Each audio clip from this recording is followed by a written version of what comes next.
Hello, നിങ്ങൾ കണക്കുകളോ പസിലുകളോ ഇഷ്ടപ്പെടുന്ന വ്യക്തിയാണ് എങ്കിൽ ഈ ക്വസ്റ്റിന് ഒന്ന് ആൻസർ ചെയ്ത് നോക്കൂ. എൻ്റെ പുറകിലായി നിങ്ങൾ കണ്ടുകൊണ്ടിരിക്കുന്നത് ഇന്ത്യയുടെയും പാകിസ്ഥാൻ്റെയും അതിർത്തിയായ വാഗ ബോർഡറാണ്. ഇവിടെ ഒരു 40 വർഷത്തിന് ശേഷം സംഭവിക്കാൻ സാധ്യതയുള്ള ഒരു സംഭവമാണ് എൻ്റെ പസിലിൻ്റെ ആധാരം. 40 വർഷത്തിനുള്ളിൽ ഇന്ത്യയും പാകിസ്ഥാനും അവരുടെ ശത്രുതാ മനോഭാവങ്ങളൊക്കെ വെടിഞ്ഞ് സ്നേഹിതരായി കഴിയുന്നു എന്ന് കരുതുക.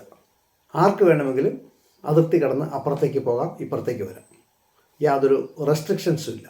പക്ഷേ പട്ടാളക്കാരെ ഡ്യൂട്ടിക്ക് ഇടാറുമുണ്ട്. അത് സാധാരണ പ്രൊസീജിയറായിട്ട്. പക്ഷേ ജനങ്ങളുടെ മനസ്സിൽ ഇപ്പോഴും ആ ശത്രുതാ മനോഭാവം അല്പം ബാക്കി നിൽപ്പുണ്ട്.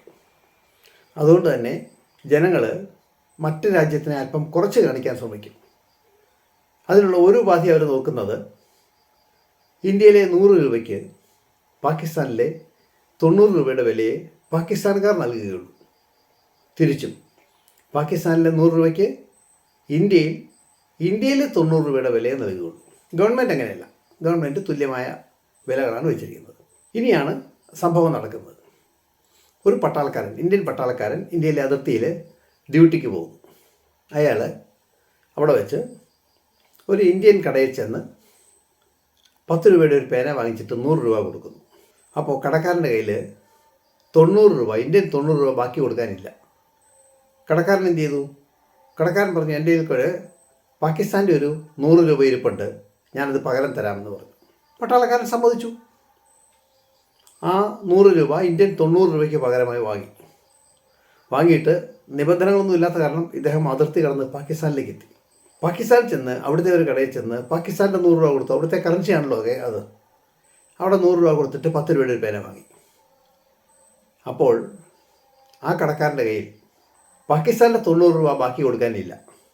അയാൾ പറഞ്ഞു, എൻ്റെ കയ്യിലൊരു ഇന്ത്യൻ 100 രൂപയുണ്ട്, ഞാനത് തരാം. പട്ടാൾക്കാരൻ സമ്മതിച്ചു. ആ ഇന്ത്യൻ 100 രൂപയും വാങ്ങി തിരിച്ചു വന്നു. ഇപ്പോൾ നോക്കുക, ഈ പട്ടാളക്കാരൻ വ്യാപാരം തുടങ്ങുന്നതിന് തൊട്ട് മുമ്പ് അദ്ദേഹത്തിൻ്റെ കയ്യിൽ 100 രൂപ ഉണ്ടായിരുന്നു. ആ 100 രൂപ, ഇന്ത്യൻ 100 രൂപ അങ്ങനെ തന്നെ അദ്ദേഹത്തിൻ്റെ കയ്യിൽ ഇപ്പം മിച്ചമുണ്ട്.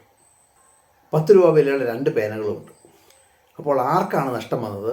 എങ്ങനെയാണ് നഷ്ടം വന്നത്? ആർക്കെന്നുള്ളതിനേക്കാൾ കൂടുതൽ പ്രാധാന്യം എങ്ങനെയാണ് നഷ്ടം വന്നതാണ്.